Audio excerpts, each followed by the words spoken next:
I was pretty specific. Like, let's go.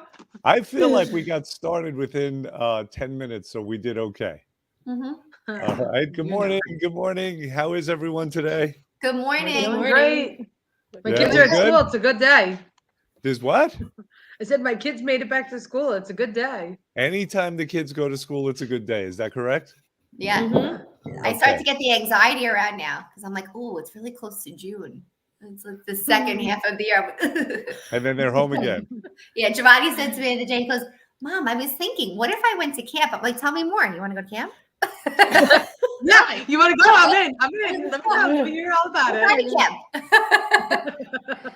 All right. All right. Be nice. Your children did not ask to be born. You No, I dragged didn't them do into this cruel world. Don't take it the wrong way. I absolutely don't. I am offended on their Anxiety. behalf. Listen, I love my children dearly, but it was like the devil met Prada yesterday with my youngest. And I was like, go to your room. Go to your room.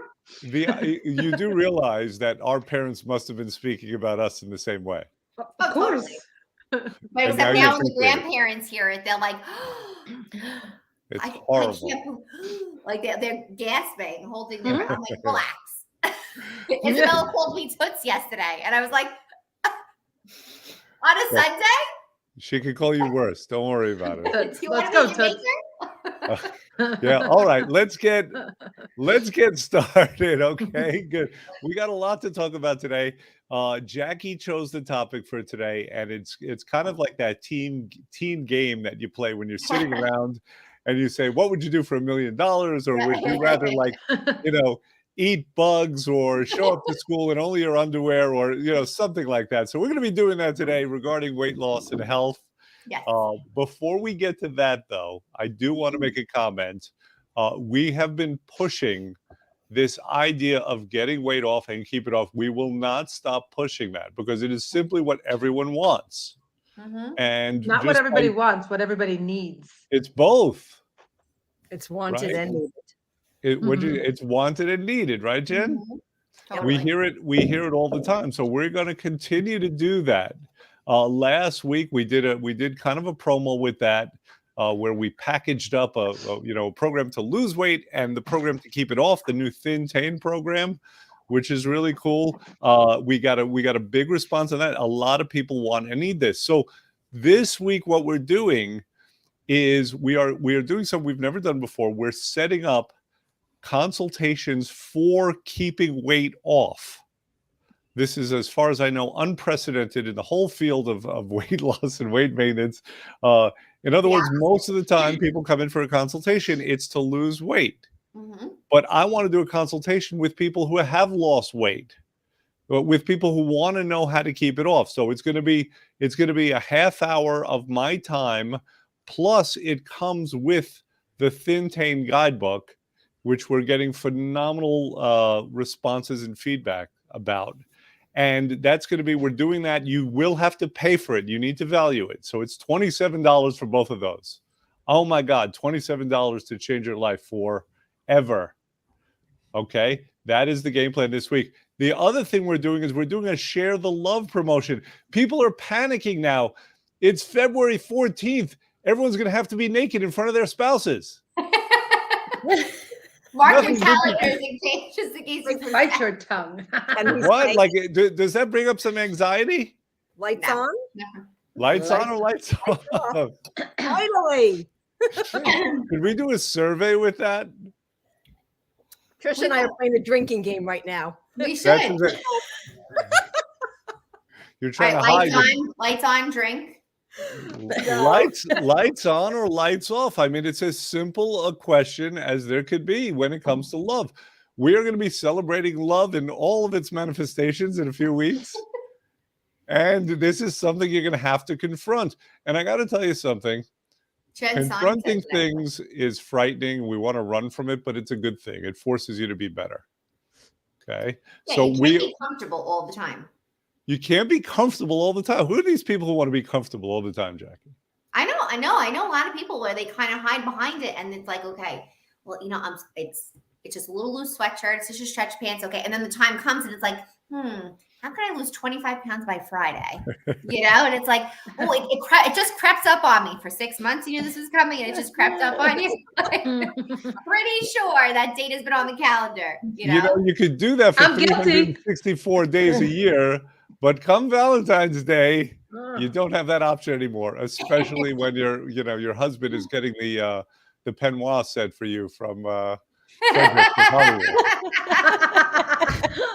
Listen, and it's not just that side, it's for the women too. Do it for yourself, because you need to feel, just in general, men, women, you have to feel confident in your own skin. Yeah, It's true. There's an expression, and tell me if there's any truth to this, but there's an expression that says women dress for themselves and for other women, and they undress for men. I've heard that before. Right? You've heard that before, right? So is there any truth to that expression? Like, you're not doing it for your husband. You don't dress for your husband. You dress for yourself, for your own self-esteem. Yeah. Well, yes and no. Because sometimes you want that positive compliment from your husband. So, like when you are going out and you are doing something, like I purposely get dressed and I want my husband to say, "Damn, you look hot today." Yeah, I know I do. Like, you want him to, or you demand that he does? I want him to. You can't demand anything, right? But how do I look, honey? You got the frying pan in your hand. You go. My husband says to me, "Don't ask me, ask your friends." Thanks. I'm not asking my friends. I'm asking you. Cheryl hearted this. So, so that's what we're doing to support people. Oh yeah, we have the Share the Love promotion. Also, the Share the Love promotion involves bringing in a loved one for a consultation. Now, here's the thing about that. If you do that, listen, everyone wants their spouse to look good also, right? You ladies might be buying your husband peignoir sets from Frederick's in Hollywood. And you want them to look good in it, right? Frederick's in Hollywood. How old are you? I don't even think they were still. I don't know. Where are we buying our peignoirs from these days? I have no idea. Huh? Frederick's of Hollywood. I didn't hear you, Jen. Hanky Panky. There's the Hanky Panky. It's the brand.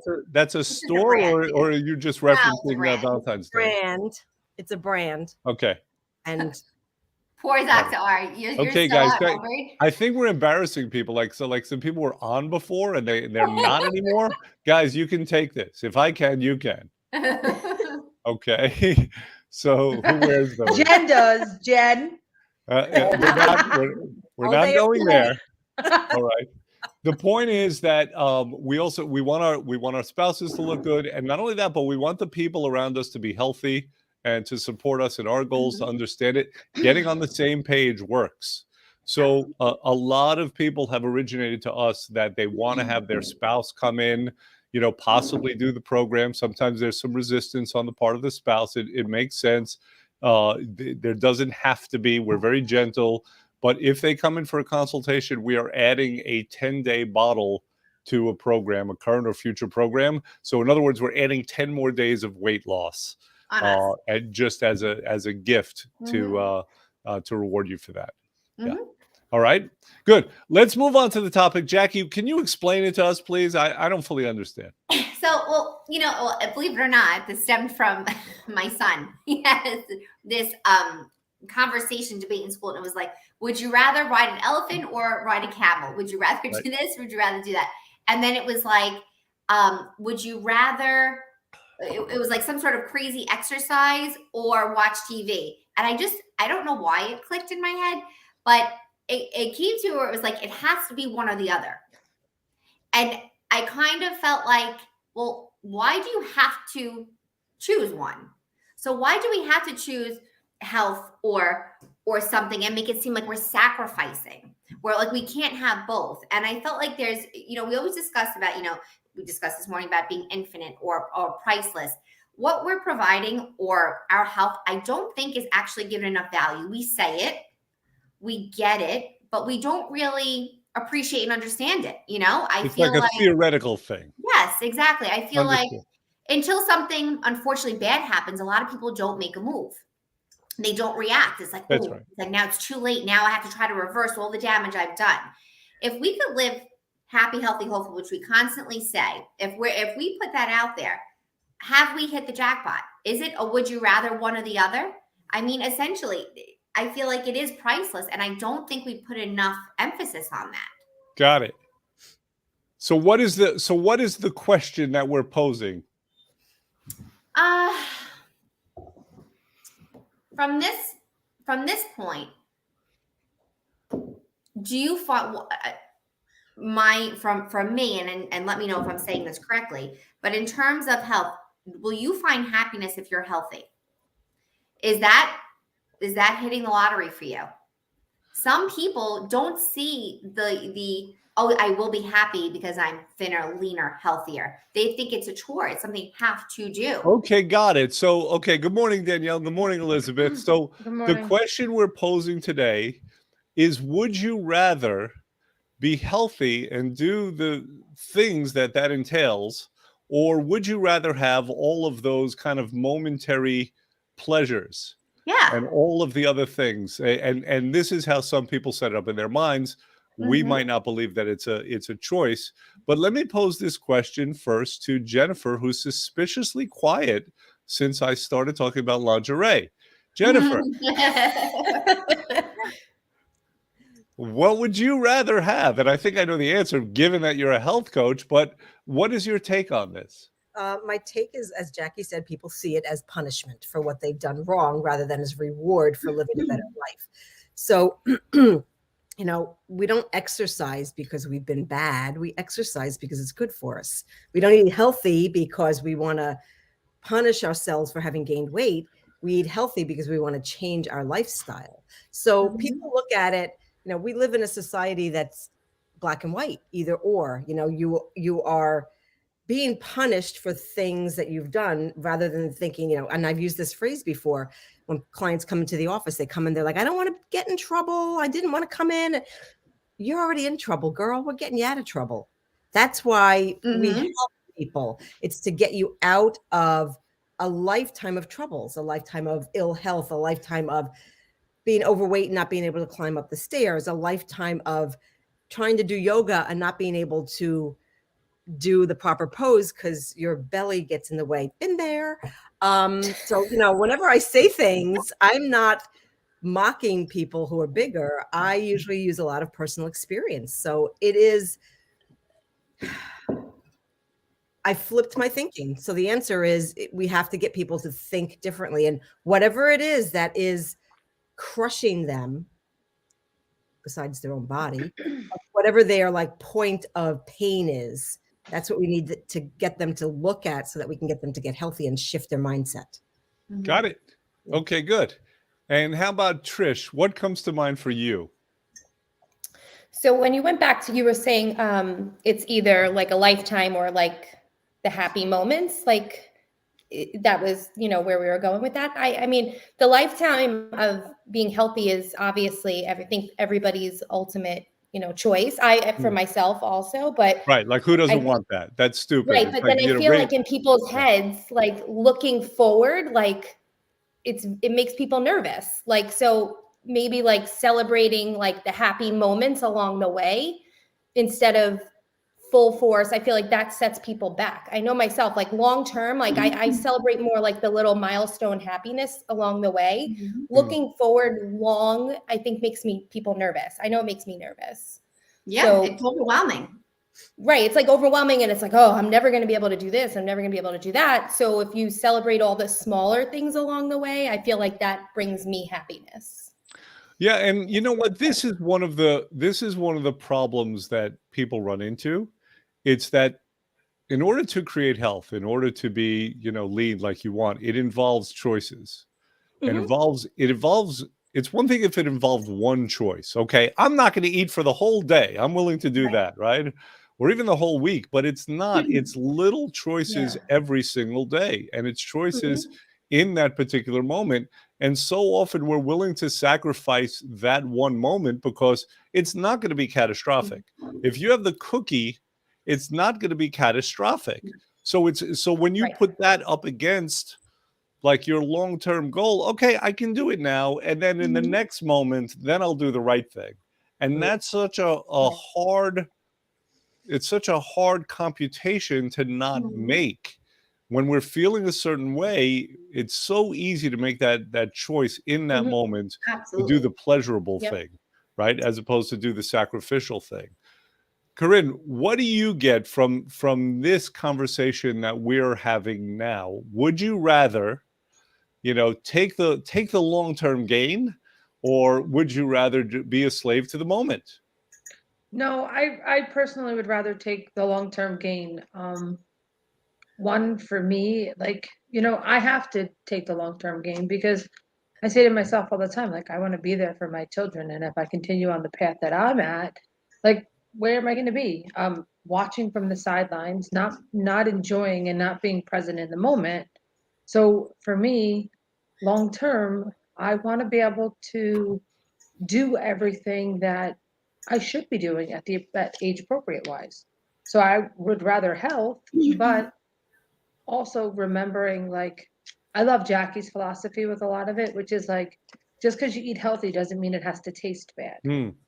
So finding fun ways to eat your food and make it taste good, although you're being healthy. So that's what I choose. Especially when you're coming off of bad habits. You don't even have to preface that, because I think it's when you're so used to doing things a certain way, you don't realize that there are other opportunities to, like, I look at it like, I feel in terms of quality and how we live our life, life is happening regardless of what we're doing with it, right? So whatever we're doing today, life is going to happen tomorrow, and so on and so forth. So if you choose to waste another Monday or another week, or don't do anything with it, or skip a day and then get back into it, no matter what, it's you that you have to face in the mirror. So regardless of who's around you or what everybody's doing, it's still going to continue. So it's either you're jumping on the train or you're not. And I think that, like what you were saying in terms of missing opportunities on the sidelines with your kids, our kids will always be our kids, but they are going to become young adults, and then they're going to have families. And it's a matter of how quickly that cycle turns over.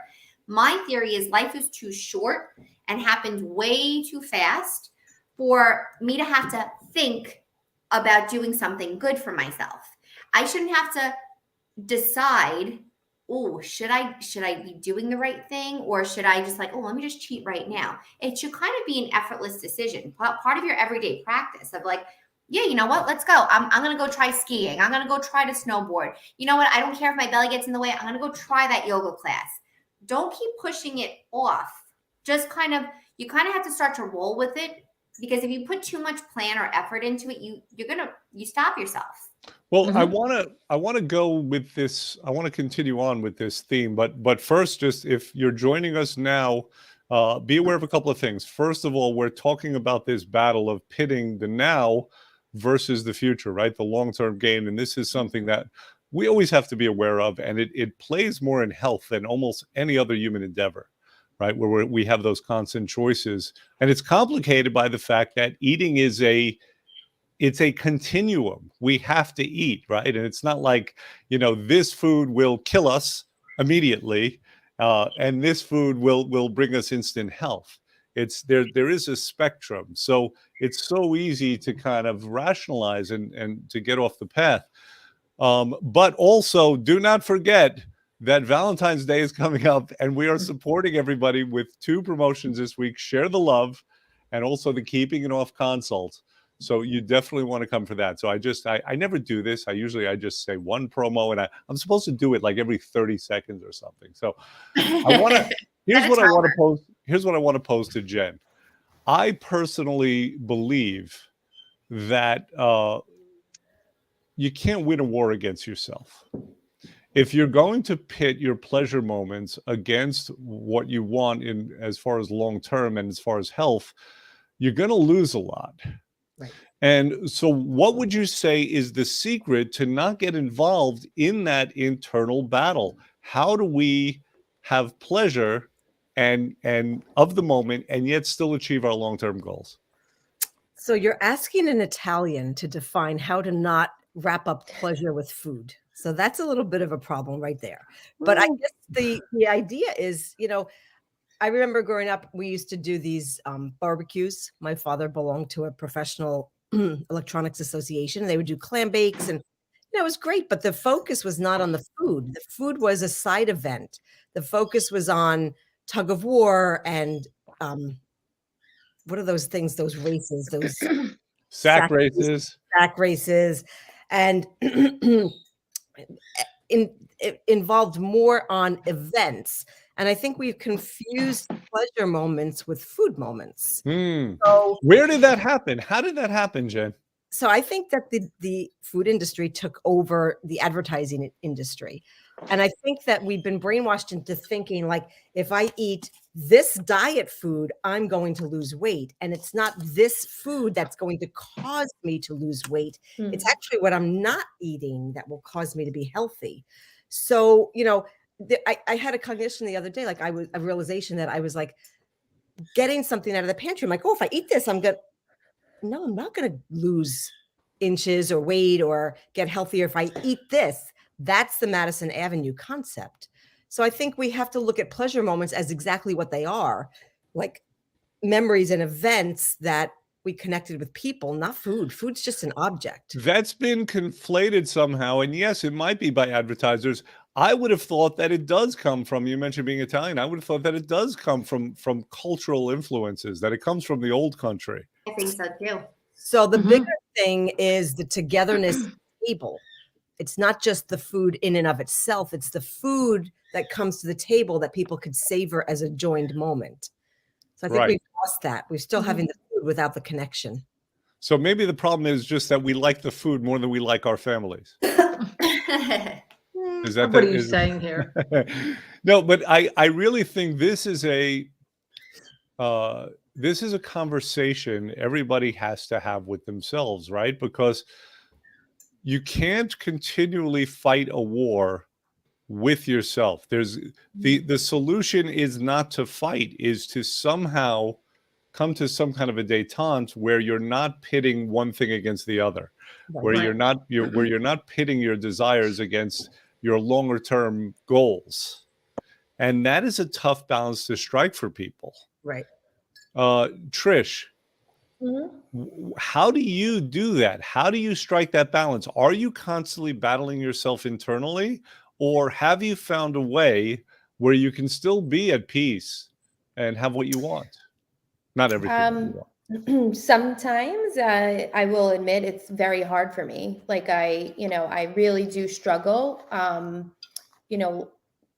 feel like in my heart, like I lost all this weight. I'm like super proud of myself. But at the same time, like I just want to, go out and do and eat what I want and not worry about it. And I know that doesn't work for me, you know? So I feel like that's a hard thing when you didn't deal with this your whole life.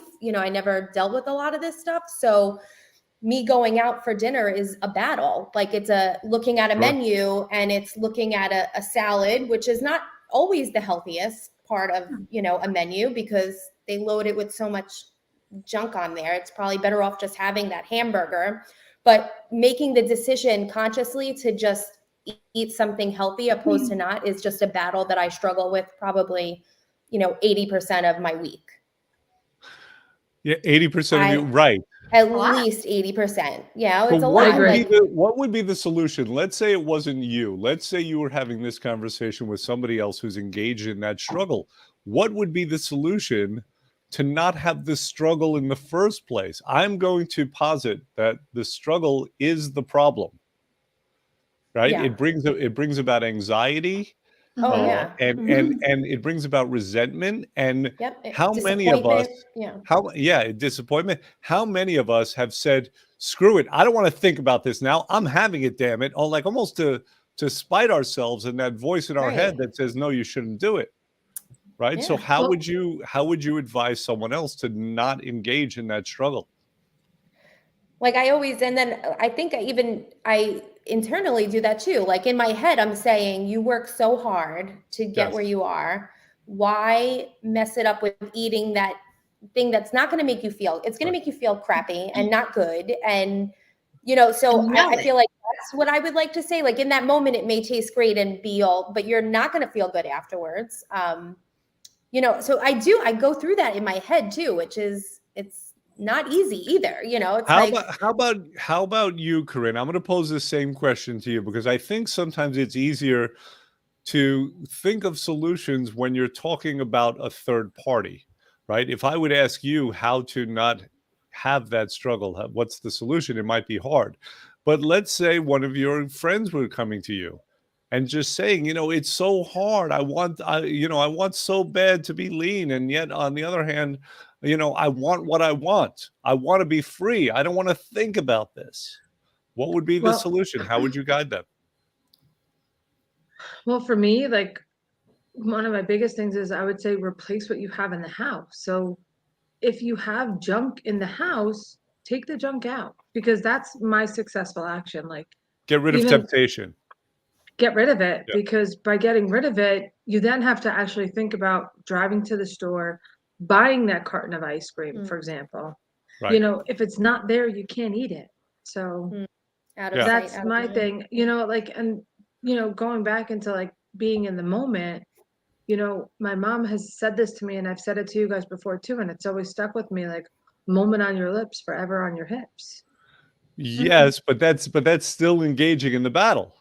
Yeah. Like It is, but that's what I'm I would saying. Like, what I'm saying is it's not worth it, because for that one moment, it's going to be forever with you. Like, don't do it because it's not worth the moment. right, Jen. Well, an easy action to do is, I was just thinking, somebody said substitute. So I find personally when I crash is when I don't have my 2 fruits for the day, because I limit myself.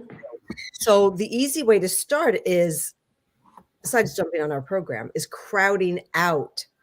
So if you have like soda, four sodas for the day, start by having 3 and crowding it out with 1 water, replace it.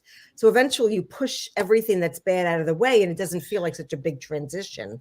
So it's like baby steps, and before you know it, you're winning by taking action to handle what's bothering you without it being an all or nothing, because we all tend to get caught up in that. I'm never ever again going to blah blah blah, right? But the reality is we're going to, you know, Right. it shouldn't be that dramatic. So if all of a sudden you reach for, you know, even say a mineral water instead of a diet soda or a soda, wow, now you've had 3 of the bad things instead of 4 or whatever it is. So instead of reaching for the cookie, reach for the apple. And also, when our body's craving something, it's usually because there's a lack of nutrition, of fundamental elements, minerals, nutritional minerals, supplements, whatever it is that we're lacking nutritionally. So like if you're craving chocolate, you can substitute it out with the chemicals that are in, or the compounds that are in chocolate, like almonds or whatever it might be that your body is lacking fundamentally. So, you know, I have a chart that's in, you know, if craving this, eat this, because it just shows that you're like missing a nutrient. You know, I think there's something to be said just with being at peace, with just being serene. There's a state that people can choose to be in, whereby those piddling little things don't matter. A cookie is a cookie. You know, it's not a have to thing. It's not a life event. You know, eating the vegetables when you're around family is as satisfying as eating the pasta. Notice I'm using the Italian reference, Jen, thanks to you. Okay, but it's true about every culture. I think a lot of it is that kind of managing state. One thing that I've discovered for myself and for other people is that choices tend to be worse when people are experiencing anxiety, sadness, the things that we would call the lower emotion, right? So how do we then get into those higher emotional states? Now, I will grant you, some people, when they're happy, will also make bad choices, right? Just look at what happens, like if, you know, if God forbid a team from Detroit or Philadelphia wins the Super Bowl. So those happy people destroy the town, right? Or happy people celebrating will drink too much and eat everything with abandon. So so there is something to be said there. But on a day-to-day basis, you know, if your state is higher, then those smaller things matter less. So Jackie, how do you bring yourself to a higher state whereby you're much more likely to make better choices? I think it's kind of giving yourself it's the time frame in which you react. So like if something it's immediate, just stop for a split second, regardless of whether you're, like we said, reaching for the cookie or, you know, reaching for celery or carrots or whatever your healthier option is. Not to say that you have to be perfect 100% of the time, because it is very difficult. And we, you know, sweet treats and desserts and indulgent meals and celebratory meals or drinks with friends doesn't mean you can't have those things in moderation and planned for. So I think that doing that, especially if it's something, let's say right now, right? Like right now we're focusing on getting healthy. Right now our plan is to focus on doing the right things. So we shouldn't be indulging every day when we have that craving. We shouldn't be jumping towards, okay, if I just do it a little bit each day, it's not so bad because the rest of the day I'm being good. There are certain times where you have to be more restrictive with yourself. The truth is, if you deny yourself the cookie and you're disappointed because you denied yourself the cookie, on the flip side, if you had the cookie, you're also not feeling good because now you can just offset your diet. So you have to take yourself out of it for a second and just think to yourself, is it really worth it? Is this really worth me indulging right now for this when I could wait, give myself a little stretch, have a sip of water, do what Jen said, reach for a healthier snack. Think about it. Don't react in the immediate. Think about what you're doing, you know, and then the more you do that, you kind of gain control, I think, and then it makes it easier to be carefree, you know, because you're automatically reaching for things without thinking. And it's like, oh, this is not that bad. There's a balance. So we're talking about two different mindsets here. So we're in the mindset of forever and never. So when somebody's trying to get healthy, lose weight, that is a stricter mindset. And right. So you have to clean out the body, purge all the bad things out, just like when you're doing a deep cleaning, spring cleaning of your house. Like your house becomes in turmoil while you're cleaning everything, right? That's not a permanent state. So if you look at it and you go, oh, F it, my house is just going to look like this forever, then you're going to sit on the sofa and you're going to click the TV on and give up on straightening the house up. So that's a short amount of time in our lives to get healthy. What then happens is then we can say 80-20 rule. Like you can go out 20% of the time if you know how to get back to where you are. So it's a matter of appropriateness, right? It's more appropriate. Like if your body fat percentage is 15%, then you have more leeway. Go ahead, have the pizza, have the cookie. Correct. Don't do it, daily. Right. It's getting there. Right. And there's another aspect. By the way, everything we're talking about here is in the ThinTech guidebook. And it's designed to be interactive, to ask questions, to have you think about it. People will generally come up with their own solutions if they're asked the proper questions. Right. So this is all part of it.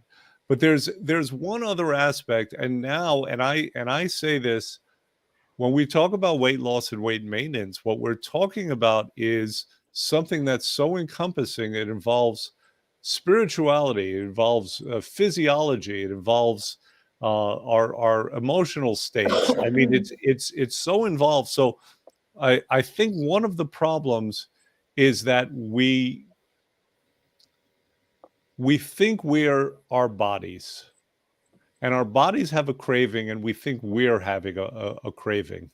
And it's a very different thing, right? The bodies are machines that are designed to serve us, the individuals.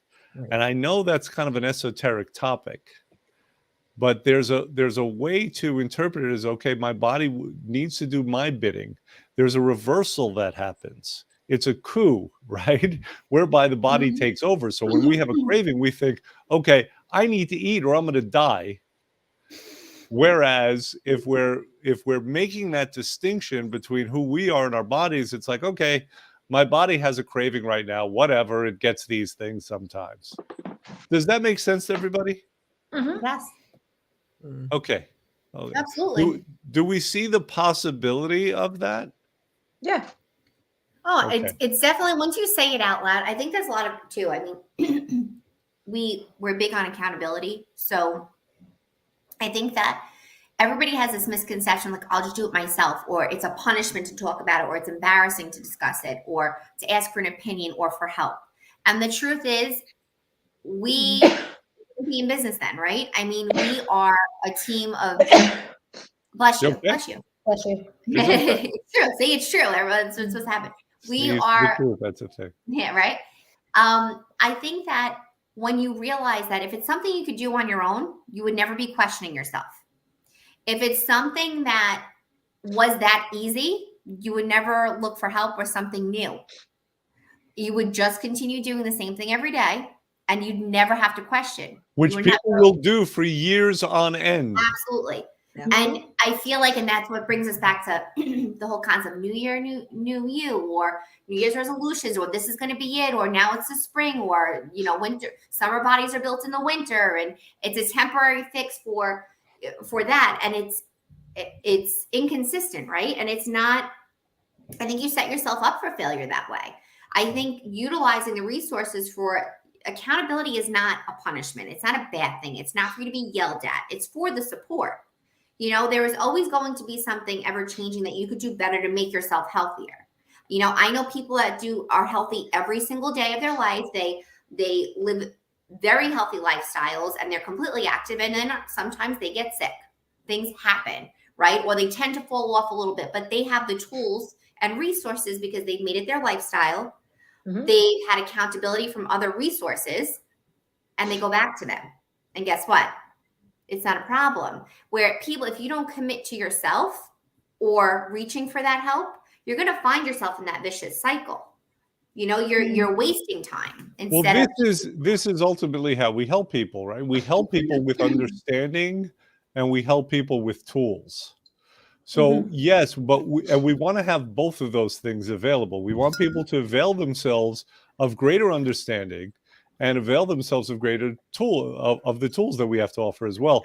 Now, I do want to say this. I want to challenge people to see if just for this week, when they find themselves engaged in that struggle, to ask the question, is this me, the person who wants this? Or is it just my body doing what it does on occasion? Because if you notice, you know, your body throughout the day, if you pay attention to it, well, it has a craving at this hour, it gets tired at this hour, it does what it does. You know, but that doesn't mean that that's what we want. That doesn't mean that that's what we need. And I think it's a matter of reversing that coup. Yeah. It's not supposed to be a democracy. The body's not supposed to have a say. It is supposed to be an absolutely totalitarian relationship. Whereas, you know, I'm the boss and you, the body, get to serve me. It's a slave relationship. So so if we could get that mindset and just ask ourselves those questions, I think we'd be a lot further along. Yeah. So I'm going to end off, unless there's something that somebody really needs to say that's going to bring this all home. No, I just think that take the time before giving up on yourself. Well, I take it back. I'm retracting. Okay. I think that just give yourself that chance. Just don't make rash decisions that you know you're going to regret, especially if you've been down this road before. And we all have been, right? Just it's a temporary fix, but it's not a permanent solution. So just give yourself a little bit of grace. Take a deep breath before you reach for that cookie that it's just a bite of a donut. It's just a half a piece or the leftover French fries on my child's plate or whatever it is that you're doing. Just stop for a second and really think about, is that going to fix what you're craving? Yeah, keep your hands out of your child's plate. Yeah. Jen, I feel like there was something you wanted to say. I was going to say, you know, we mistake the fact that our body is who we are. Where did you go? Somehow I lost you. There you are. We mistake the fact that our body is who we are, the essence of who we are. And once you start realizing that your body is just, like you said, just your body. You know, I have a chiropractor who said to me, "You're like this giant spiritual creature, and you better fix this body and get it into shape because it needs to carry you around and do your bidding," which That's is exactly right. what you said. And I was like, oh, I didn't think about it like that. Like, there are all these things I want to do, but I can't do them if I'm answering to the body all the time. If I'm trying to get up the stairs and I can't, if I'm trying to vacuum and I can't, if I'm trying to talk to people and I'm tired, or I'm focusing on cravings. Yes. So, you know, we have definitely confused the fact, or confused the idea that our body is us. It's just one body. Right. So I just want people to play with that idea this week and see what comes of it. Yeah. All right. Okay, good. And so we're going to. I also had a client say that the ThinTech program was the missing puzzle piece. So she purchased a round to lose weight and the maintenance program. And she was like, "Oh my God, that's it. It's the missing puzzle piece." It is the missing piece. We haven't had it before. Nope. And we have it now. And again, people have been kind of begging for it. The key is, I mean, we have had maintenance, a good maintenance program, but it was too structured, too inflexible. Yeah. And so, the realization is that if we are going to keep weight off, if we are going to build towards health, then it has to be based around our lifestyles. It has to be based around what we want. We have to be able to create it for ourselves. So there has to be flexibility. So the flexibility is built into this plan. The proactivity is built into this plan. So I want to invite people who want to learn once and for all how to keep the weight off, then sign up for our consultation, our Keeping It Off consultation. $27. It includes the guidebook, which has a much higher value than that. Okay, a half hour of my time, which is worth an awful lot, in my opinion. But so I want to encourage you to do that. I also want to encourage you to bring in your spouses, your loved ones, not only your spouses, but your loved ones for a consultation. You know, people want to do it. This is the time we're going to reward you with a 10-day bottle. Okay?